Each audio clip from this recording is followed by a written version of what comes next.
शास्त्रों में वर्णन के अनुसार द्वापर युग में भगवान श्री कृष्ण ने शरद पूर्णिमा की रात में गोपियों के साथ रासलीला की थी। ये तो हम सब जानते ही हैं, लेकिन मित्रों आज जो रहस्य हम आपको बताने जा रहे हैं उसको जान करके आप दंग रह जाएंगे।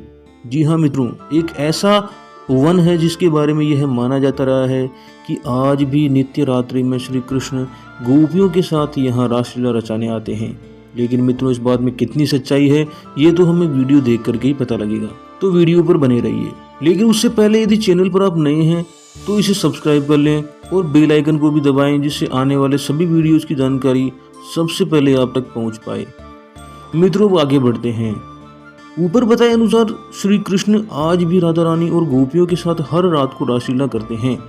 मित्रों रासलीला क्या होती है और यह कब हुई थी, इसके ऊपर एक वीडियो हमने इससे पहले बनाया था, जिसे आप ऊपर दिए हुए आई बटन पर क्लिक करके या डिस्क्रिप्शन में दिए गए लिंक पर भी जाकर देख सकते हैं। तो मित्रों वृंदावन में स्थित निधिवन ही वह स्थान है जहां श्री कृष्ण ने महारास रचाया था, और इसी निधिवन में भगवान श्री कृष्ण एवं राधा जी आज भी आधी रात के बाद रास रचाने आते हैं, जिसका पता वहां रहने वाले लोगों से लगाया जा सकता है, क्योंकि कई बार बांसुरी की सुंदर ध्वनि वहां के लोगों ने सुनी है। मित्रों रास रचाने के बाद निधिवन स्थित रंग महल में ही भगवान शयन करते हैं। यहाँ शयन के लिए एक पलंग भी लगाया जाता है। रंग महल में रोज प्रसाद के रूप में लड्डू या माखन मिश्री रखा जाता है, जिसे रोज भगवान श्री कृष्ण आकर के ग्रहण करते हैं।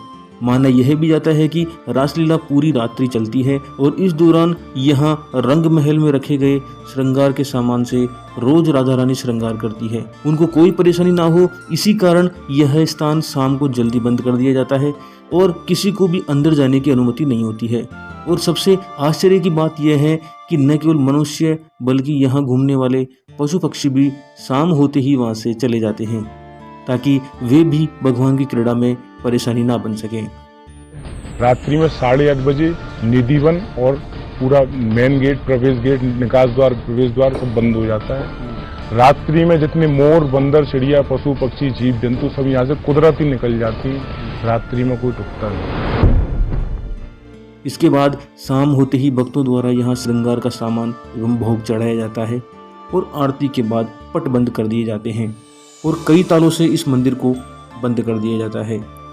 मित्रों यह मंदिर सुबह तक बंद ही रहता है और अगले दिन सुबह जब पुजारी तथा भक्तों द्वारा मंदिर खोलकर देखा जाता है तो पलंग पर पड़ी सिलवटों से ऐसा लगता है कि मानो वहाँ कोई आया है और वहाँ सोया है। लोटे का पानी खाली और भोग व पान खाया हुआ मिलता है तथा सारे रंग महल का तथा सारे कमरे का सामान बिखरा हुआ मिलता है।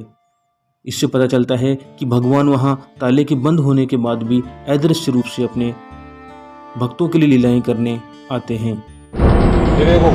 राधे राधे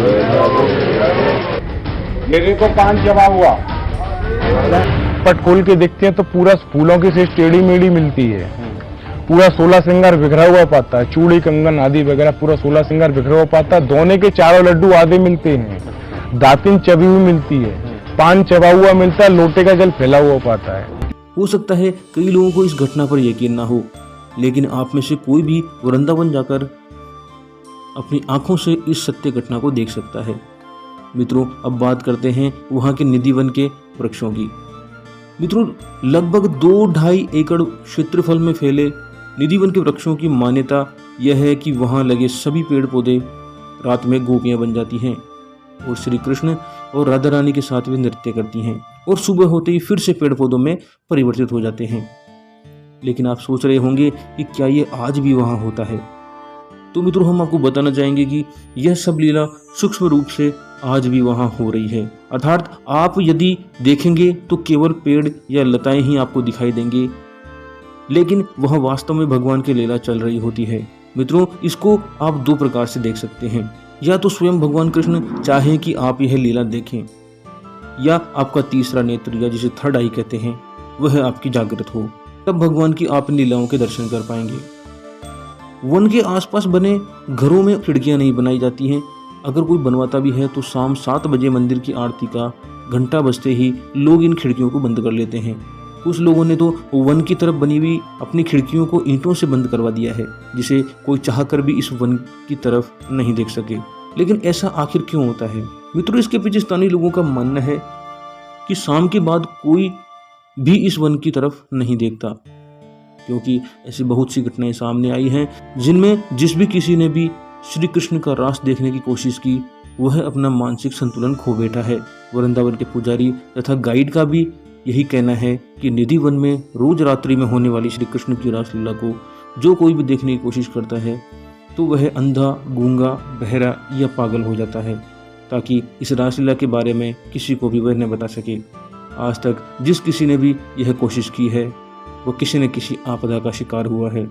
मित्रों, हम भी आपसे यही कहना चाहेंगे कि आप भी उपरोक्त नियमों का पालन करते हुए ही निधि वन को देखने जाएं।